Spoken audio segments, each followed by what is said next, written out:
Pessoal, bom dia. Que Deus nos abençoe, que nós tenhamos hoje aqui um encontro prazeroso, agradável, mas que possa ser, sobretudo, proveitoso para cada um de nós. Nós vamos fazer hoje aqui algumas reflexões em torno do tema da reencarnação. Vamos analisar alguns pontos que são, alguns argumentos, na verdade, que são frequentemente utilizados pelos adversários da reencarnação, que utilizam para objeções. A reencarnação, sem dúvida nenhuma, é um tema interessantíssimo, que sempre desperta muita dúvida, que as pessoas muitas vezes não compreendem bem, acaba até gerando objeções, indagações. Muitas delas, indubitavelmente, são fundamentadas no desejo sincero de compreender. Só que algumas vezes também são voltadas para o simples objetivo de combater a ideia, simplesmente por um choque de ideias preconcebidas. O que acontece muitas vezes, quando é utilizada a ideia dessa forma, é que atribuem ao Espiritismo, pretensamente, determinadas características envolvendo a reencarnação que o Espiritismo não defende. Então, a reencarnação é uma ideia muito antiga e a doutrina espírita não é a única doutrina reencarnacionista. Todos nós aqui sabemos disso, evidentemente. Mas a ideia da reencarnação é apresentada de formas muito diferentes, dependendo da compreensão, dependendo do ponto de vista até religioso sob o qual ela é apresentada. No Espiritismo, ela foi incorporada de uma forma inteiramente diferente daquela que a gente vê em outras crenças, especialmente crenças orientais. A reencarnação é apresentada no Espiritismo como mecanismo de progresso. Allan Kardec vai nos afirmar, no capítulo 11 do livro A Gênese, que a reencarnação é uma consequência fatal da lei do progresso.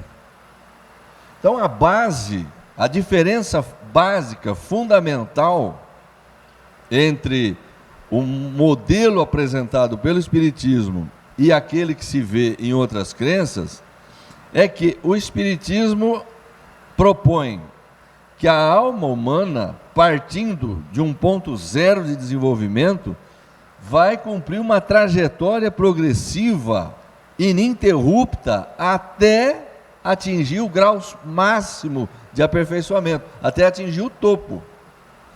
Compreendendo-se que esse progresso todo não se pode de forma nenhuma realizar numa única existência corporal, é aí que entra a reencarnação, como mecanismo consequente para que o espírito possa cumprir essa trajetória, possa desenvolvê-la.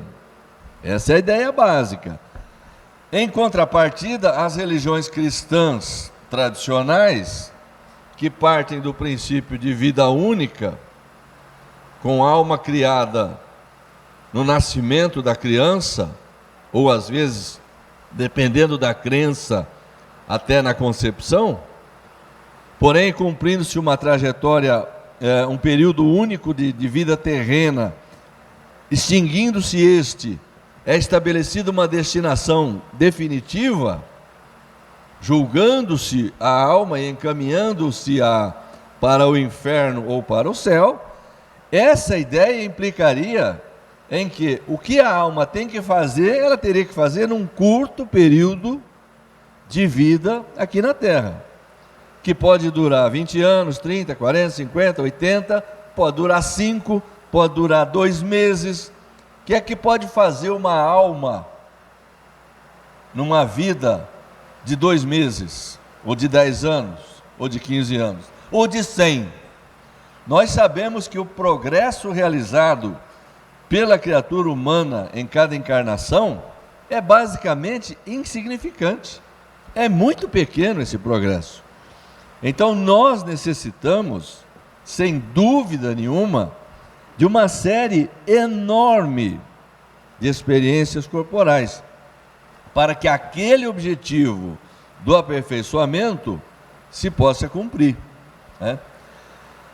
Dentro dessas argumentações que são utilizadas pelos adversários da doutrina da reencarnação,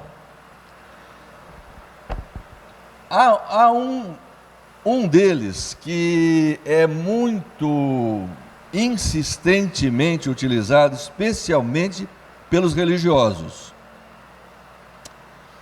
Religiosos cristãos, de uma maneira geral, católicos, protestantes, que olham para a Bíblia como a palavra de Deus e que passam a admitir qualquer coisa como verdadeira se estiver na Bíblia. Se não estiver, deixa de ser. Então, muitas dessas pessoas, ou a maioria delas, de modo intencional ou não, alegam que a ideia da reencarnação não está na Bíblia. Porque para essas pessoas não há encaixe para nenhum tipo de pensamento desde que ele não se encontre na Bíblia. Isso teoricamente, porque na verdade, na prática, não é bem isso que a gente vê acontecer, né? O que se nota costumeiramente é que as pessoas que defendem a ideia da Bíblia como palavra de Deus, elas escolhem muito criteriosamente as coisas que estão na Bíblia que devem ser obedecidas e aquelas que não devem ser. E para essas, elas dizem, isso aí está fora de... Isso aí foi da coisa da época, agora não é mais. Mas são elas que estabelecem. Quer dizer, estava lá na Bíblia, mas agora não serve mais. Agora aquilo que serve, elas atendem ao interesse delas, então esse sim, esse está valendo ainda, né? Tem um exemplo interessante acerca disso. Algum tempo atrás, eu estava lendo um livro que o autor estava narrando um fato em que uma família conhecida dele, a filha, uma adolescente, queria fazer uma tatuagem. E os pais, que eram evangélicos ferrenhos, não queriam autorizar, obviamente não concordavam com a ideia, porque a Bíblia proíbe a tatuagem. E esse autor estava relatando o seguinte: interessante observar que as pessoas escolhem aquilo da Bíblia que elas acham que deve valer ou não. Esses pais que proibiam a filha de fazer a tatuagem porque a Bíblia condena, comiam carne de porco, que também é proibida pela Bíblia. Então, convenientemente, as pessoas escolhem aquelas coisas que têm valor, aquelas que têm validade, aquelas que não têm. Eles costumam utilizar, por exemplo, para usar contra o Espiritismo, aquela proibição de Moisés de se evocar os mortos, né? Como se aquilo pudesse ter alguma validade. Aquilo é circunstancial, todos nós sabemos disso. Uma situação que se situa dentro de um contexto histórico, conhecido de todos, basta querer saber.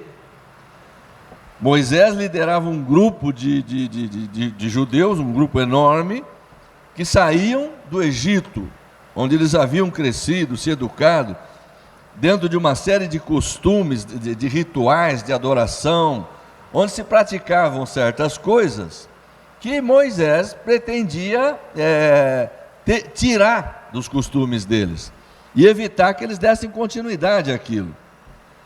Práticas como a evocação de mortos para perguntar sobre o futuro, para perguntar sobre coisas mesquinhas da terra, eram costumeiras. Então ele proibia isso. O que essas pessoas se esquecem de dizer é que aquilo que Moisés proibiu, o Espiritismo também não aprova. E se esquecem de dizer também que Moisés, quando consultado por um fofoqueiro de plantão, que veio até ele dizer que havia duas pessoas lá praticando o intercâmbio com os mortos, e citou: fulano e fulano estão fazendo isso, você não vai fazer nada. E ele, sabedor que era, de que aqueles dois praticavam o intercâmbio com os mortos de uma forma séria, sem objetivos mesquinhos, disse assim: quem me dera que todos aqui fizessem como esses dois. Mas isso as pessoas se esquecem, não convém. Vamos evocar da Bíblia aquilo que nos interessa apenas. Por exemplo, a Bíblia determina que a criança desobediente, que desrespeita os pais, deve ser morta. Por que não se pratica isso? Certamente que iríamos diminuir radicalmente a população da Terra, não é? Mas vamos lá, a alegação de que não está na Bíblia a ideia da reencarnação. Eu vou citar uns 2 ou 3 casos aqui, para a gente poder fazer algumas reflexões sobre isso. Em Mateus 16, versículos 13 e 14, nós temos uma passagem que diz mais ou menos o seguinte: Jesus, dirigindo-se juntamente com os discípulos para uma determinada região, num dado momento ele pergunta a eles: o que é que os homens estão dizendo por aí a meu respeito? Quem dizem os homens que eu sou? Uma passagem muito conhecida, certamente todos nos lembraremos dela. E eles então começaram a dizer: uns dizem que tu és João Batista, outros Elias, outros Jeremias, ou algum dos profetas que voltou. Vejam bem, vamos pensar rapidamente sobre isso. O que está dentro do pensamento dos discípulos nessa hora? É óbvio que ele não... Isso ficou suficientemente demonstrado. Ele não era nenhum desses que foram mencionados. Ele não era a reencarnação de nenhum deles. Muito menos de João Batista, de quem ele era contemporâneo. Eles cresceram juntos. Foram vistos juntos. Então não tinha como ele ser a reencarnação de João Batista. Isso do ponto de vista espírita, obviamente. Mas na cabeça deles lá, uma coisa era clara. Eles tinham no pensamento que alguém que havia morrido há muito tempo podia retornar. Eles só não sabiam como. Eles não tinham a menor ideia de como isso poderia se dar. Essa questão da vida do Espírito, do retorno do Espírito, da união, a nova união do Espírito com a matéria, através da concepção. Isso obviamente não passava nem de longe pela cabeça deles. Mas a ideia presente, embora de forma até meio inconsciente, era a da reencarnação.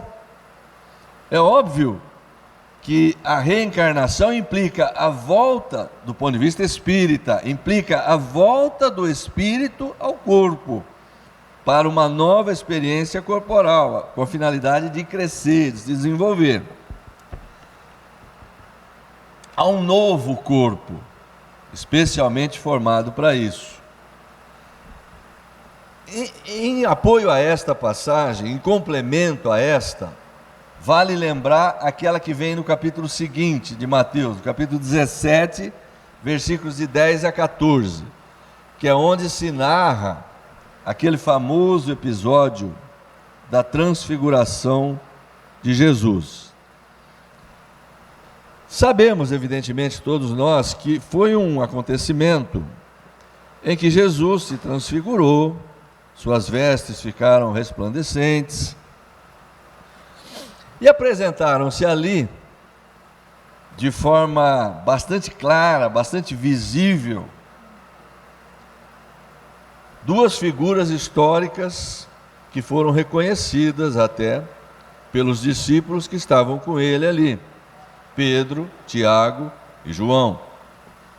Moisés e Elias, dois patriarcas hebreus desencarnados havia muito tempo, foram vistos ali dialogando com Jesus. Os três viram.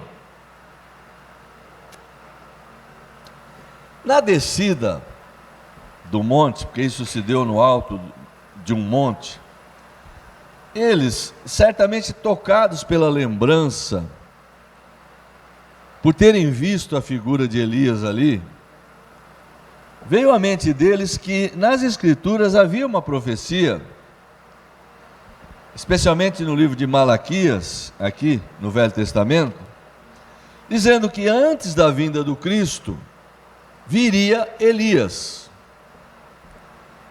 Talvez o fato de terem visto Elias ali fez com que eles se lembrassem disso.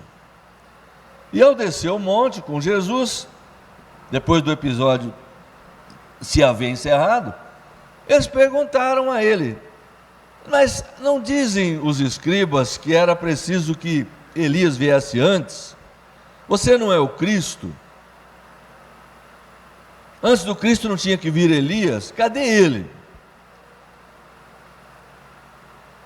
Aí ele respondeu a eles aquilo que nós todos aqui, sem dúvida nenhuma, também sabemos. É verdade que Elias há de vir e restabelecer todas as coisas. Mas em verdade eu vos digo que ele já veio, e eles não o conheceram, e fizeram com ele o que bem entenderam, e o mesmo vão fazer comigo.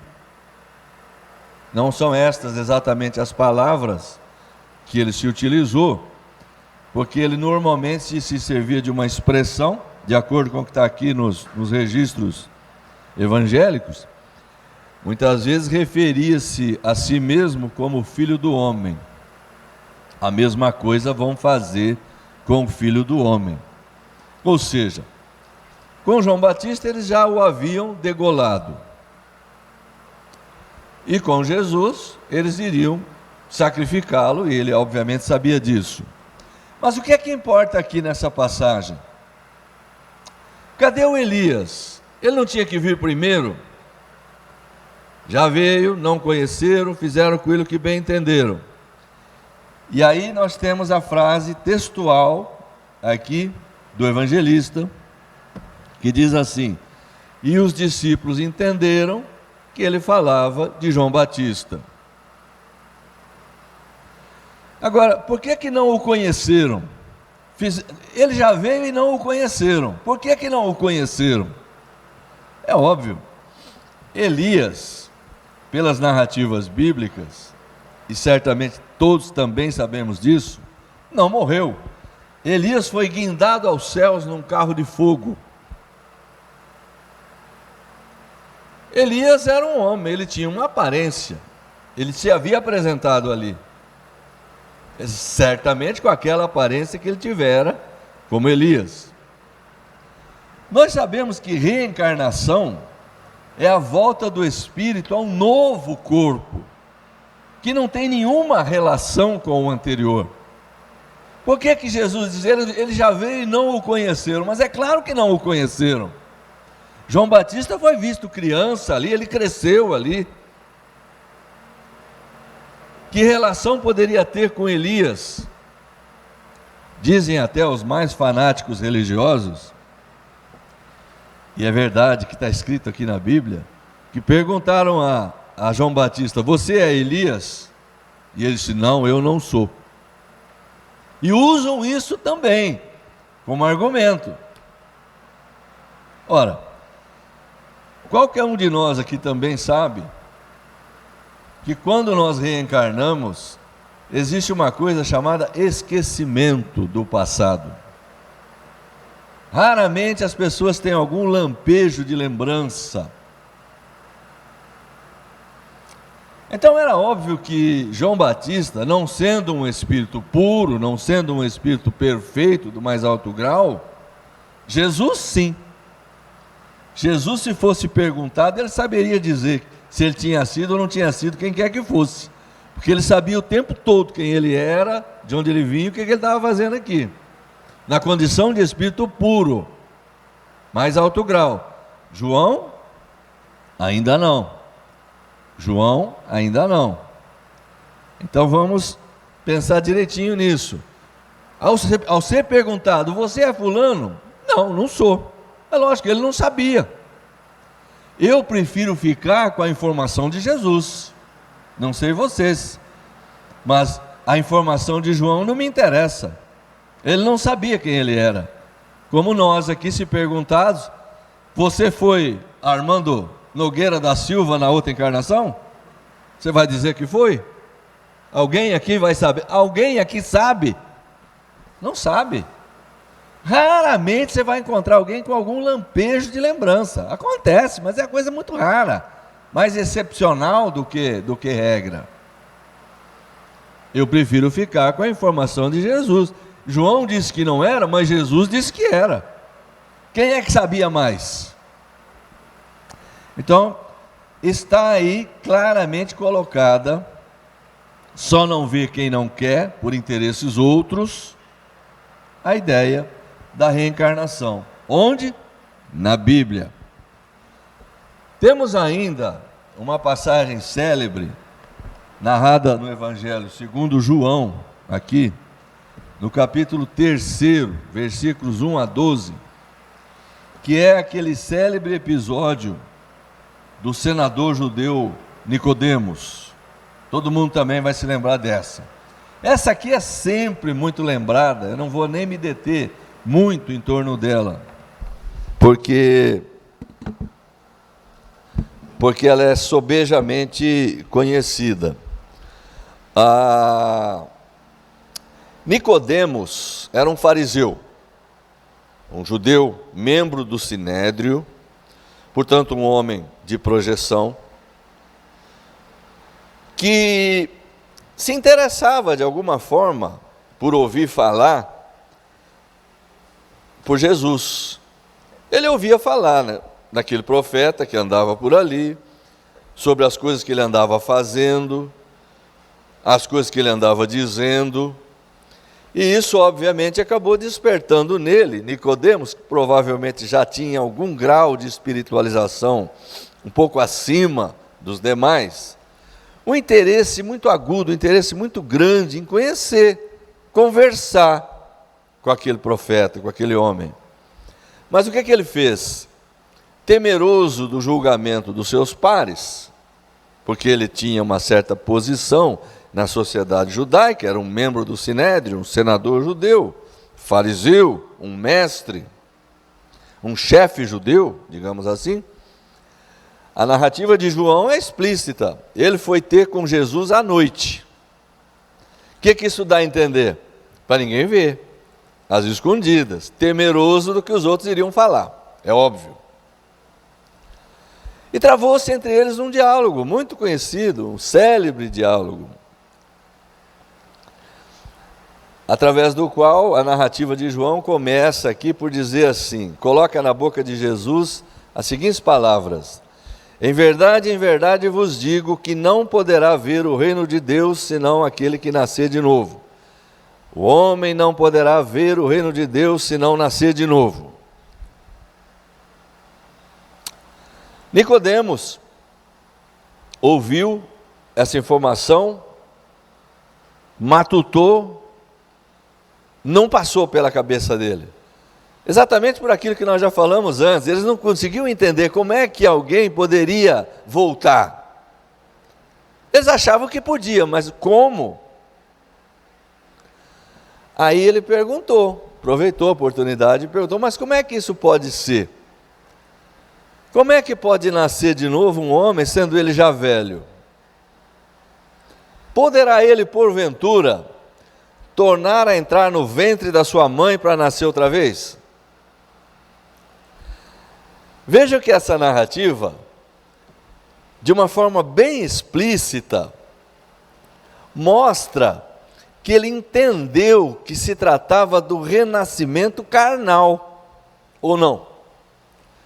Por que ele faria semelhante pergunta? Se ele pensasse na renovação pelo batismo, por exemplo, como pensam os religiosos de hoje, por que ele teria feito essa pergunta? Como é que eu vou entrar no ventre da mãe? Ele estava pensando em nascer de novo mesmo, fisicamente.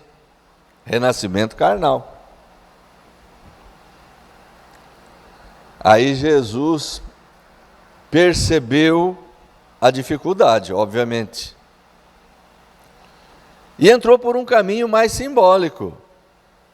E começou a dizer a ele: o Espírito sopra onde quer, você ouve a sua voz, mas não sabe de onde ele vem, nem para onde ele vai. O que é nascido da carne é carne, o que é nascido do Espírito é Espírito. Não vos espanteis se vos digo que é preciso que nasçais de novo. Mas Nicodemos ainda se manteve perplexo. Falou: mas como é que pode ser isso? Aí Jesus disse a ele: mas Nicodemos, você é mestre aqui em Israel, e você não sabe essas coisas? Coisas da terra. Se você não me entende quando eu falo de coisas da terra, como é que você me entenderia se eu te falasse das coisas celestiais?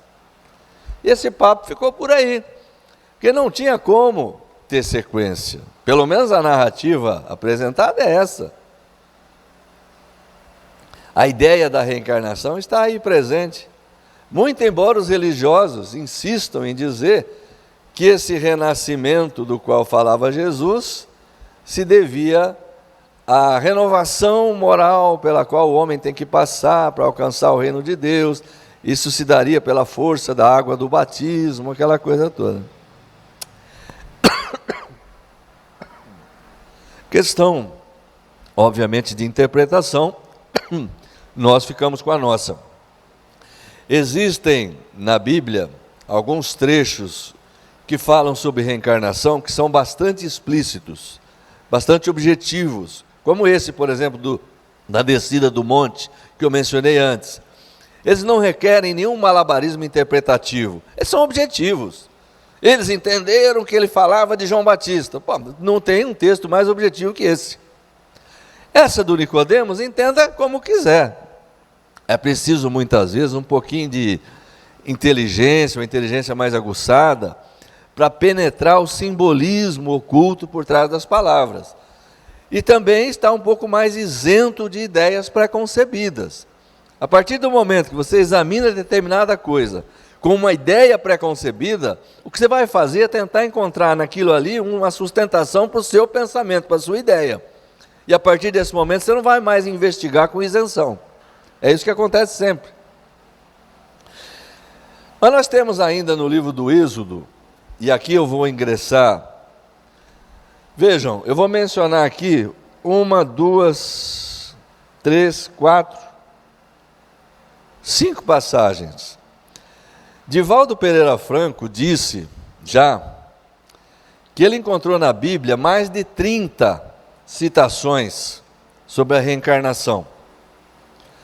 Eu vou citar aqui apenas 5, porque senão a gente fica o dia inteiro. A Bíblia está repleta de informações.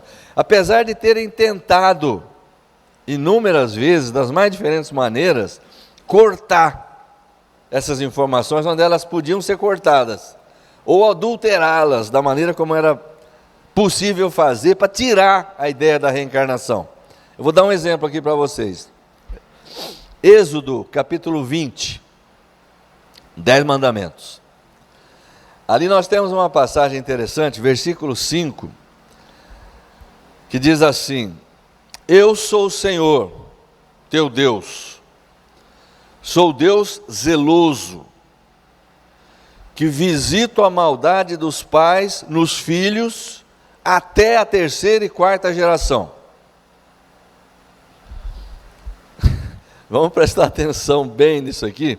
Nós temos uma preposição aí, colocada propositalmente, adulterada propositalmente pelos teólogos, pelos tradutores. Aqui, por exemplo, está assim: até a 3ª e 4ª geração. Não é, isso não está correto. É na terceira e quarta geração. Essa adulteração é proposital. É para tirar a ideia da reencarnação. Vamos refletir rapidamente sobre isso. Qual o propósito da reencarnação? Primeiro, uma reflexão rápida sobre qual o propósito da reencarnação, da ideia da reencarnação na filosofia espírita. Progresso, crescimento. Oferecer oportunidade à alma, ao espírito, de realizar o crescimento necessário para atingir a sua meta. De acordo com o Espiritismo, a meta de todos os espíritos, sem exceção, é alcançar a perfeição. Custe o que custar, leve o tempo que levar. E o processo utilizado pela divindade para isso é a vida carnal, a vida material, em diferentes estágios. Aqui na Terra nós temos um padrão conhecido nosso, é esse aqui. Estamos familiarizados com ele. Assevera-nos o Espiritismo que em outros planetas mais adiantados, quando o espírito vai progredindo, ele vai galgando situações diferentes. Demora muito, mas vai acontecer. Então, você vai chegar um momento que vai habitar um planeta habitado por espíritos melhores, mais evoluídos, mais desmaterializados, mais depurados. Ali os corpos serão mais leves, não serão tão pesados. Ali já não haverá, digamos assim, a doença, como nós conhecemos. Esses espíritos já não terão disposições malévolas para com os seus semelhantes. Ninguém quer prejudicar ninguém. Então, gradativamente, o espírito realiza o seu crescimento. Se comprometeu demais, errou demais, tudo bem, vai responder por isso. Cada erro, cada infração à lei de Deus requer uma reparação, requer um reajuste. Essa é a doutrina espírita. Então nada, na justiça divina, nada fica impune, nada fica para trás. Porque essa é uma das acusações que fazem os adversários da doutrina da reencarnação, é que essa ideia induz à acomodação, ao protelamento. Se eu posso fazer tudo, eu tenho ainda muito tempo, não precisa ser já. É uma doutrinazinha então bem cômoda, né? Bem convidativa, bem sedutora, dizem alguns. Eu não preciso fazer nada agora, não preciso me preocupar agora. Tá bom, vá pensando assim. Quer ver? Vou dar um exemplo aqui para vocês. Como é que o Espiritismo cuida disso? Depois eu volto no Êxodo 25, só para encerrar. Mas vamos falar disso aqui. Capítulo 4, segunda parte do Livro dos Espíritos. Pluralidade das existências. Questão 195, que está dentro aqui de uma matéria chamada Encarnação, deixa eu ver, Encarnação, barari, pororó, nos diferentes mundos, transmigração progressiva, é isso, transmigração progressiva, 195, exatamente esse ponto que os adversários da doutrina da reencarnação usam, está aqui, tratado literalmente. A possibilidade de melhorar numa outra existência não pode levar certas pessoas a permanecerem no mau caminho, com o pensamento de que poderão sempre corrigir-se mais tarde. Não é isso? Não é isso que eles dizem? Mas isso aí induz a acomodação. Vamos deixar para depois, a gente tem tempo, não precisa ser agora. Agora vamos gozar a vida. Será? É esse o pensamento espírita? Vamos ver. Aquele que pensa assim, não acredita em nada. E a ideia de um castigo eterno não o coibiria mais. Porque aqui entra um outro fator interessante. Eu vou fazer uma pausa aqui.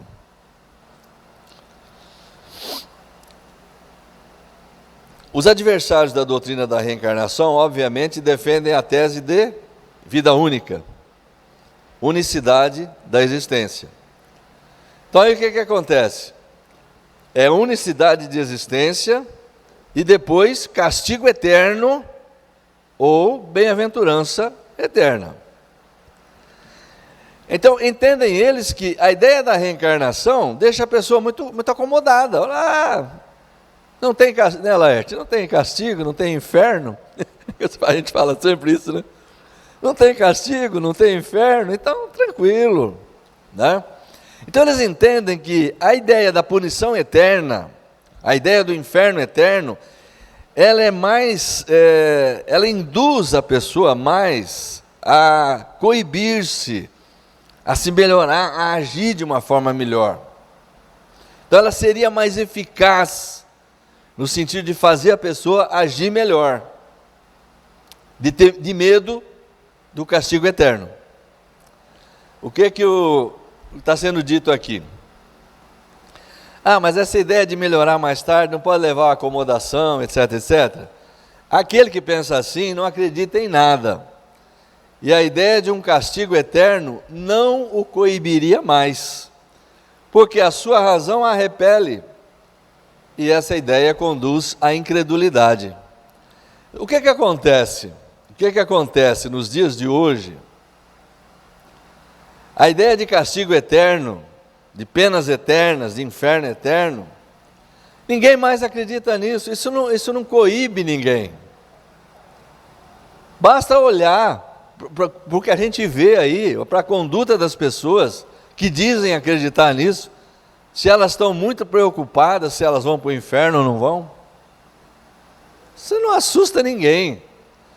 Tem muita gente, é verdade, que diz que acredita nisso, os religiosos de modo especial. Mas vamos em frente aqui. Se houvessem empregado os meios racionais para orientar os homens, não existiriam tantos céticos. Aí ele entra no âmago da questão. Como diria um antigo chefe que eu tive, ele entra no amargo da questão. Um espírito imperfeito pode pensar como dizes, aqui, na vida corporal, durante a vida corporal. Mas uma vez liberto da matéria, pensará de outra maneira, porque logo perceberá que calculou mal. E é então que trará numa nova existência um sentimento diverso. É assim que se efetiva o progresso. O espírito já vem com aquilo na cabeça, eu agi dessa maneira, mas não deu certo. Eu tenho que corrigir isso. E eis porque tendes na terra uns homens mais adiantados que outros. Uns já têm uma experiência que outros ainda não tiveram, mas que adquirirão pouco a pouco.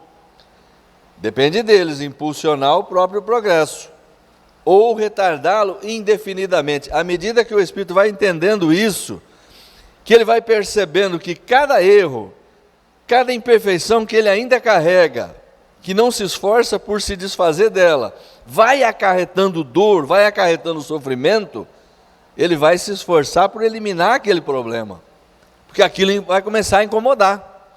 O Kardec acrescentou um comentáriozinho aqui assim, o homem que se encontra numa posição má, deseja mudá-la. É natural, a não ser que seja um desequilibrado mental, alguém que gosta de sofrer, né? Está numa posição de sofrimento, numa posição ruim, ele quer mudar, quer melhorar, o mais rapidamente possível. Aquele que se persuadiu de que as tribulações desta vida são a consequência de suas próprias imperfeições, procurará assegurar-se uma nova existência menos penosa. E este pensamento o desviará mais do caminho do mal do que o pensamento do fogo eterno, no qual ele não acredita. Pronto. Aí nós matamos no ninho esse argumento de que a ideia da reencarnação induz a acomodação. Pode induzir, se for mal compreendida. Mas o sujeito, logo que ele se der conta que ele está calculando mal, ele vai falar, opa, isso aqui para mim não está legal. Eu estou sofrendo muito, a não ser que goste de sofrer. Aí ele vai continuar. Vou voltar para o Êxodo 20, versículo 5, para a gente encerrar essa questão. Eu sou o Senhor teu Deus, sou Deus zeloso, que visito a maldade dos pais nos filhos, até a 3ª e 4ª geração. Se nós pegarmos a Vulgata Latina, construída por Jerônimo no século IV, se não me falha a memória, nós vamos encontrar ali a preposição in tertiam et quartiam generatione. In tertiam et quartiam generatione, ou seja, na 3ª e na 4ª geração. Não é até a 3ª e a 4ª geração. Isso aqui foi uma adulteração proposital que esses teólogos fizeram. Esse aqui foi João Ferreira de Almeida, e muitos outros. Onde eles puderam, é lógico que eles largaram muita coisa para trás, não é possível, não dá, a ideia da reencarnação está tão presente que não é, a não ser que eles mudassem todo o contexto da Bíblia para tirar tudo fora. Não tem jeito, mexeram onde deu, mas ainda ficou muita coisa, né? Aqui eles tentaram, vamos colocar, eu puno até a 3ª e a 4ª geração os erros dos pais, puno nos filhos. Gente, faz algum sentido o filho ser castigado pelo erro do pai? Isso está de acordo com a ideia que nós fazemos da justiça de Deus, da bondade de Deus, da sabedoria de Deus? É óbvio que não. Mas foi um artifício utilizado. Para quê? Para eventualmente tirar. Por quê? Por que tirar a ideia da reencarnação? Como é que a ideia da reencarnação estava implícita lá no texto? Eu puno na 3ª e na 4ª geração. Por quê? Qual é a ideia implícita nisso? Por que eu pulei aqui então a 1ª e a 2ª? Eu pulo o filho e o neto, vou direto para o bisneto e para o trineto. Até no neto até podia ser, o próprio espírito está reencarnado no neto, né? É possível? É possível. Mas ele pula, no texto bíblico ele pula, a 1ª e a 2ª, filho e neto. Ele vai para trineto, ele vai para bisneto e trineto. Por quê? Porque a essa altura o próprio infrator já pode estar reencarnado. Então Deus não está punindo outra pessoa, outro espírito, pelo mal praticado, está punindo o próprio infrator, porque ele já voltou ao cenário terreno e vai responder pelos erros que praticou. Não raramente reencarnando no mesmo núcleo familiar, na descendência ou coisa parecida, não interessa. Ele próprio é que vai responder pelos seus erros. Agora, na adulteração que foi feita, fica a ideia de que Deus pune o filho pelo erro do pai. E aí, para encerrar o nosso raciocínio aqui, e aí as pessoas não percebem, elas fazem as alterações e não percebem que ao fazer essas alterações, elas estão produzindo contradições internas dentro da própria Bíblia. A própria Bíblia se contradizendo, tá? Então você lê aqui em Êxodo 20, isso que eu acabei de falar, que Deus vai punir os filhos pelo erro do pai, né? Aí você vai no profeta, vamos pegar primeiro aqui o Ezequiel, profeta Ezequiel, capítulo 18, versículo 19, 19 e 20. Mas dizeis, por que não levará o filho a maldade do pai? porque o Filho fez juízo e justiça, e guardou todos os meus estatutos, e os praticou, e por isso certamente viverá. A alma que pecar, essa morrerá. O Filho não levará a maldade do Pai. Esse levará quer dizer, não sofrerá as consequências, né, da maldade do Pai. Nem o Pai levará a maldade do Filho. A justiça do justo ficará sobre ele, e a impiedade do ímpio cairá sobre ele. Num texto extremamente claro, cada um é responsável pelos seus atos. Ninguém é punido pelos erros de outra pessoa, na justiça divina. E isso sim faz sentido, tá? Agora, isso se choca com aquela alteração que eles fizeram lá atrás, dizendo que Deus ia castigar o filho pelo erro do pai. E vamos dar uma passadinha só no Jeremias aqui, para encerrar. O Jeremias vem antes, né? Deixa eu achar ele aqui. Ah, está aqui. Está aqui o nosso querido Jeremias. Naqueles dias nunca mais dirão: os pais comeram uvas verdes, mas foram os dentes dos filhos que se embotaram. Tá? O pai come uva verde, o dente do filho se embota. Ou seja, a mesma ideia, o filho pagando pelo erro do pai. Ele fala, isso não vai acontecer. Ao contrário, diz ele, no versículo 30 aqui do capítulo 31. Ao contrário, cada um morrerá pela sua iniquidade. E de todo homem que comer uvas verdes, os dentes se embotarão. Ou seja, cada um será responsabilizado pelos atos que praticar. Isso aqui não requer nenhum malabarismo interpretativo, não é?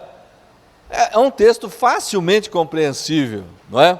Mas se choca com a tradução adulterada de Êxodo, capítulo 20, lá nos 10 mandamentos.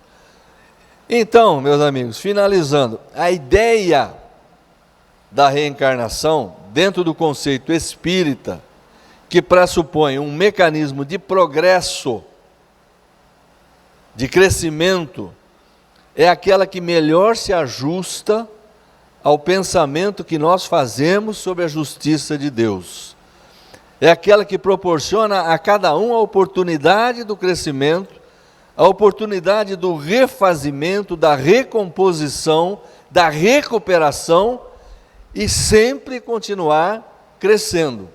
É a única que se ajusta com aquelas palavras do Cristo: nenhuma das ovelhas que o Pai me confiou se perderá. Sem a ideia da reencarnação, Cristo seria um mentiroso. Muito obrigado, bom domingo a todos.